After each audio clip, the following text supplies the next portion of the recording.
നാം അനുസരണക്കേട് കാണിച്ചാൽ അത് വൻ ദുരന്തങ്ങളിലേക്ക് നമ്മളെ നയിച്ചെന്ന് വരും. ഒരു സംഭവം ഞാൻ ഓർക്കുകയാണ്. ഒരു യുവതി പഠനകാലത്ത് കോളേജിൽ പോയിക്കൊണ്ടിരുന്ന കാലത്ത് അവളിങ്ങനെ സ്ഥിരമായിട്ട് ഒരു ബസ്സിൽ പോകുമായിരുന്നു. ആ ബസ്സിലെ കണ്ടക്ടറുമായിട്ട് അവക്കൊരടുപ്പം. അവസാനം ഇവള് വീട്ടുകാര് ഇതറിഞ്ഞു കഴിഞ്ഞപ്പോൾ അവളെ അതിൽ നിന്ന് പിന്തിരിപ്പിക്കാൻ നോക്കി. പല കാര്യങ്ങൾ പറഞ്ഞു. നമുക്ക് പറ്റുന്നൊരു ബന്ധമല്ല, നിന്നെക്കുറിച്ച് ഞങ്ങൾക്ക് വലിയ പദ്ധതി ഉണ്ടായിരുന്നു, നല്ല നിലയിൽ നിന്നെ കെട്ടിച്ചു വിടുന്ന കാര്യങ്ങളെല്ലാം ഒരുപാട് ഉപദേശം പറഞ്ഞു.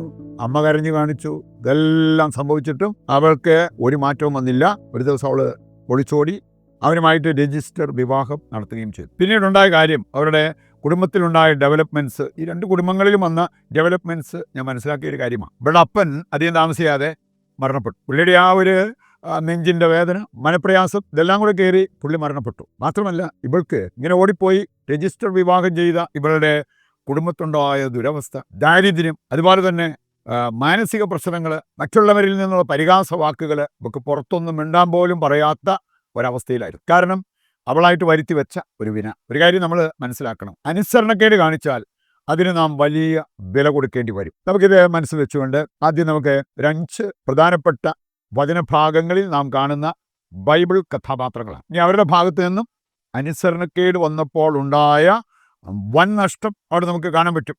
ആദ്യത്തേത് ആദം ഹവ്വ. 33-ാം അധ്യായത്തിൽ നമ്മൾ കാണുന്നുണ്ട്, പറുദീസായിലായിരുന്നവർ അനുസരണക്കേട് കാണിച്ചപ്പോൾ പെരുവഴിയിൽ എത്തി നിൽക്കുന്ന ഒരവസ്ഥയിലേക്കാണ് അവർ തള്ളപ്പെട്ടത്. സാവൂളിനെ കുറിച്ച് നമ്മൾ കാണുന്നുണ്ട് 1 സാമുവേൽ 15-ാം അധ്യായം. അവിടെ നമ്മൾ കാണുന്നത് സാവൂളിന് അമലേക്യർക്കെതിരെയുള്ള യുദ്ധത്തിന് പോകാൻ ദൈവനിർദ്ദേശം കൊടുത്തു. 3 കാര്യങ്ങൾ പറഞ്ഞിരുന്നു. അമലേക്യരുടെ രാജാവ് അഗാഗ് രാജാവിനെ ജീവനോടെ പിടിച്ചു കെട്ടുക, ബാക്കി മനുഷ്യരെ കൊന്നുകളയുക, എല്ലാ മൃഗങ്ങളെയും കൊന്നുകളയുക. 3 കാര്യങ്ങളിൽ 2.25 പാലിച്ചു. ഒരു കാൽ കൽപ്പന ലംഘിച്ചു എന്ന് വേണമെങ്കിൽ പറയാൻ പറ്റും. കുറച്ച് മൃഗങ്ങളെ അവൻ പിടിച്ച് അവൻ കൊണ്ടുപോയി. അതും ഉദ്ദേശശുദ്ധി ഉണ്ടായിരുന്നു, ദൈവത്തിന് ബലിയർപ്പിക്കാൻ. പക്ഷെ ദൈവം അതിൽ സന്തോഷിച്ചില്ല. കാരണം അതൊരു അനുസരണക്കേടായിരുന്നു. അനുസരണമാണ് ബലിയേക്കാൾ ശ്രേഷ്ഠമെന്ന് ഈ അധ്യായം നമ്മളെ പഠിപ്പിക്കുന്നത് നമുക്ക് കാണാൻ പറ്റും. 3-ാമത്തെ ആളാണ് സോളമൻ. 1 രാജാക്കന്മാർ 11-ാം അധ്യായം വായിച്ചാൽ ദൈവം സോളമന് പ്രത്യക്ഷപ്പെട്ട് ചില നിർദ്ദേശങ്ങളൊക്കെ കൊടുത്തതാണ്. 2 പ്രാവശ്യം അവന് പ്രത്യക്ഷപ്പെട്ട് പറഞ്ഞ കാര്യം അതവൻ അനുസരിച്ചില്ല. അതുമൂലം അവൻ്റെ രാജ്യം പോലും വിഭജിക്കപ്പെടുന്നതിനെക്കുറിച്ച് നമുക്ക് കാണാൻ പറ്റും. 4-ാമത്തെ വ്യക്തിയാണ് മോശ.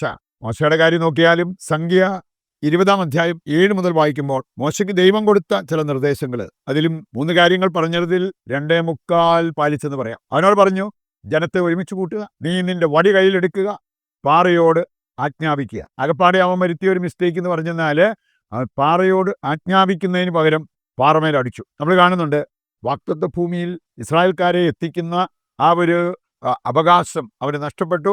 വാഗ്ദത്ത ഭൂമിയിൽ അവരോടൊപ്പം കാലുകുത്തുന്ന അവകാശം മോശയ്ക്ക് നഷ്ടമായി. അതിനു മുമ്പ് അവൻ മരണപ്പെടുന്നതായിട്ട് നമുക്ക് കാണാൻ പറ്റും. അങ്ങനെ ഒരു കാര്യം ഉണ്ടാകുമെന്നുള്ളത് സംഖ്യ 20-ാം അധ്യായം 12-ാമത്തെ വചനം വായിക്കുമ്പോൾ ദൈവം മോശയെ മാറ്റി നിർത്തി പറഞ്ഞ ഒരു കാര്യമാണ്. പറയുന്നുണ്ട്, അനുസരണക്കേടിന് വൻ ദുരന്തം നമ്മുടെ ജീവിതത്തിൽ സംഭവിക്കാം എന്നുള്ളത് നാം തിരിച്ചറിയണം. 5-ാമത്തെ ഒരു വ്യക്തിയായിട്ട് നമ്മൾ കാണുന്നത് പുതിയ നിയമത്തിൽ ലൂക്ക 18-ാം അധ്യായം 18 മുതൽ വായിച്ചാൽ മതി. ഒരു യുവാവ്, അവന് സ്മാർട്ടായിട്ട് വർത്തമാനം പറയാൻ അറിയാമായിരുന്നു, പല നിയമങ്ങളും കാര്യങ്ങളൊക്കെ പാലിച്ചവനും ഉപവാസം നോക്കിയവനൊക്കെയാണ്, ദാനധർമ്മങ്ങൾ സൽപ്രവർത്തികളൊക്കെ ചെയ്തവനാണ്. പക്ഷെ നമ്മൾ കാണുകയാണ്, യേശു അവനോടൊരു കാര്യം പറഞ്ഞു, നിനക്കുള്ളതെല്ലാം വിറ്റ് ദരിദ്രർക്ക് കൊടുക്കുക, എന്നിട്ട് എന്നെ അനുഗമിക്കുക, നിനക്ക് സ്വർഗത്തിൽ വലിയ നിക്ഷേപം ഉണ്ടാവും. അതനുസരിക്കാൻ അവന് പറ്റിയില്ല. അവൻ്റെ ജീവിതത്തിൽ യഥാർത്ഥ സന്തോഷം അനുഭവിച്ചിട്ടുണ്ടാകില്ല.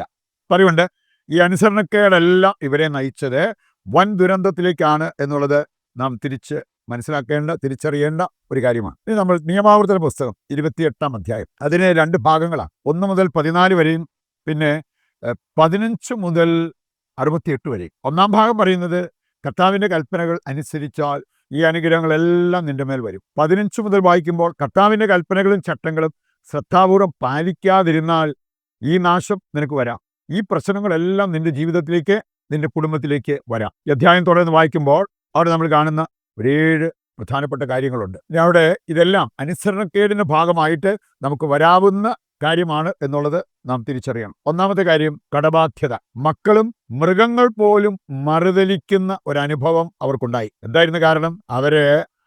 അവരുടെ അനുസരണക്കേട്. 2-ാമതായിട്ട് നമ്മൾ കാണുന്ന ഒരു കാര്യമുണ്ട്, പെട്ടെന്ന് വരുന്ന നാശം, അതുപോലെ തന്നെ തീരാവ്യാധി, പ്രകൃതി ദുരന്തം. ഇങ്ങനെയുള്ള കാര്യങ്ങളൊക്കെ ഇന്നും അനുഭവിക്കുന്ന വ്യക്തികൾ നമ്മൾ കണ്ടെന്ന് വരും. നമ്മുടെയൊക്കെ ജീവിതത്തെ തേടി വരുന്ന ചില അനുഭവങ്ങൾ, പെട്ടെന്ന് വരുന്ന നാശം, തീരാവ്യാധി, പ്രകൃതി ദുരന്തം. നമുക്ക് ഒരു മനുഷ്യൻ സൂചിപ്പിച്ച ഒരു കാര്യമാണ്. ഞാൻ കിടക്കുമ്പം എനിക്ക് തന്നെ ഒരു സംശയമാണ്, എൻ്റെ മുകളിൽ കറങ്ങിക്കൊണ്ടിരിക്കുന്ന ഫാൻ പറഞ്ഞ് എൻ്റെ മേത്ത് വീഴുമോ എന്നുള്ളത്. അതുപോലത്തെ ഇൻസെക്യൂരിറ്റി, ഭയം, ആകുല ചിന്ത, അതൊക്കെയാണ് ആ മനുഷ്യനെ വേട്ടയാടിക്കൊണ്ടിരിക്കുന്നത്. ഒന്നാമതൊരു കാര്യം പറഞ്ഞിട്ടുണ്ട്, തോൽവി, വൻനഷ്ടം, ദുരന്തം, ഭ്രാന്ത്. ഇക്കാര്യങ്ങളെല്ലാം ഈ അധ്യായം വായിക്കുമ്പോൾ നമ്മൾ കാണുന്നതാണ്. ഇതെല്ലാം വരുന്നത് നമ്മുടെ അനുസരണക്കേടിൻ്റെ ആ ഒരു പരിണത ഫലമായിട്ടാണ്. നാലാമത്തെ കാര്യമാണ് തലം മാറ്റം, അടിമപ്പണി. ചിലര് ഉടമയായിരുന്നവൻ ഇന്ന് അടിമയായി മാറിയിരിക്കുക. കാരണം അവൻ്റെ തന്നെ പാപം. ഒരു മനുഷ്യൻ പറഞ്ഞാണ്, എൻ്റെ മദ്യപാനം മൂലം അവസാനം എൻ്റെ കട വിൽക്കേണ്ടി വന്നു. എന്നിട്ട് ഞാനിന്ന് വേറൊരു കടയിൽ പോയി അവിടെ ഒരു ജോലിക്കാരനായിട്ട് അവിടെ സേവനം ചെയ്യുക. അപ്പം ഇങ്ങനെയുള്ള കാര്യങ്ങളും ഇവിടെ പറഞ്ഞിരിക്കുന്നത് നമുക്ക് കാണാൻ സാധിക്കും. ഒരടിമയെപ്പോലെ നീ പണിയേണ്ടി വന്നേക്കാം. അഞ്ചാമത്തേതാണ് കൃഷിനാശം. ഒരു വ്യക്തി സൂചിപ്പിച്ചൊരു കാര്യമാണ്. പുള്ളി ഒരു സ്ഥലം പാട്ടത്തിനെടുത്ത് കുറേ ഏത്തവാഴ വെച്ചു. അത് അരി വെക്കുന്നതിന് മുമ്പ് ഒരു കാറ്റ് വന്ന് ഒടിഞ്ഞു പോയിട്ട് ഏതാനും ചില വാഴകൾ ഒഴികെ ബാക്കിയെല്ലാം ഒടിഞ്ഞു പോയി. കൃഷിനാശം വീണ്ടും നമ്മൾ കാണുന്നുണ്ട്. ആറാമത്തേതാണ് ഭയം, അരക്ഷിതത്വം. ഈ അധ്യായം 66-ാമത്തെ വചനം വായിച്ചാൽ മതി. 2-3 കാര്യങ്ങൾ അവിടെ പറഞ്ഞിട്ടുണ്ട്. അതിലൊന്നാണ് രാവും പകലും നീ സംഭീതനായിരിക്കും എന്ന് പറഞ്ഞാൽ ഭയം, അരക്ഷിതത്വം നിന്നെ വേട്ടയാടിക്കൊണ്ടിരിക്കും. അവസാനത്തേതാണ് 7-ാമത്തെ കാര്യം, അപകടങ്ങൾ, ദുഃഖം. ഇതും പാപത്തിൻ്റെ പരിണത ഫലമായിട്ട് വരാം എന്നുള്ളത് ഈ അധ്യായം നമ്മെ ഓർമ്മിപ്പിക്കുന്ന കാര്യമാണ്. നമുക്കിത് ഹൃദയത്തിലേക്ക് ഏറ്റെടുക്കാം, അനുദപിക്കാം. ദൈവത്തിൻ്റെ പക്കലേക്ക് നമ്മൾ തിരിയുന്നെങ്കിൽ കർത്താവ് നമ്മുടെ മേൽ കരുണ വർഷിക്കും. അതിനായി നമുക്ക് പ്രതിഷ്ഠാ ജപത്തിൽ പങ്കുചേർന്ന് പ്രാർത്ഥിക്കാം. ഒരു കോമൺ നിയോഗമായിട്ട് നമ്മൾ ഇന്ന് വയ്ക്കുന്നത്, മാതാപിതാക്കളോടും മുതിർന്നവരോടും അനുസരണക്കേട് കാണിക്കുന്ന മക്കളുണ്ട്, അവരുടെ മാനസാന്തരത്തിനായിട്ട് പ്രാർത്ഥിക്കാം.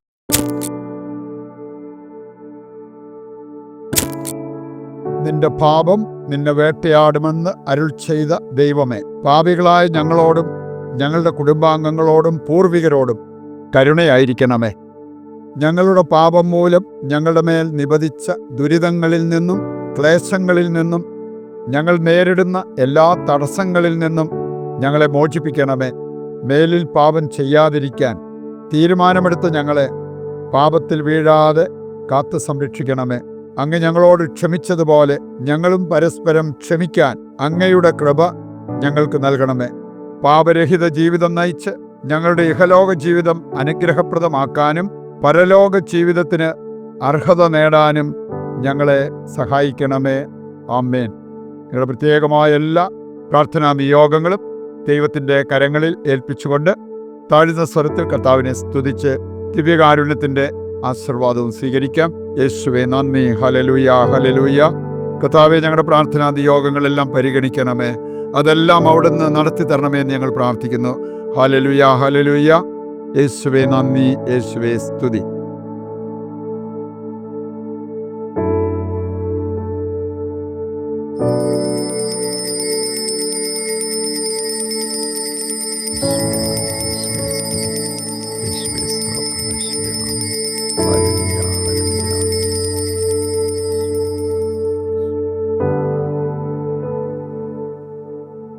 പരിശുദ്ധ പരമ ദിവ്യകാരുണ്യത്തിന് എന്നേരവും ആരാധനയും സ്തുതിയും പുകഴ്ചയും ഉണ്ടായിരിക്കട്ടെ.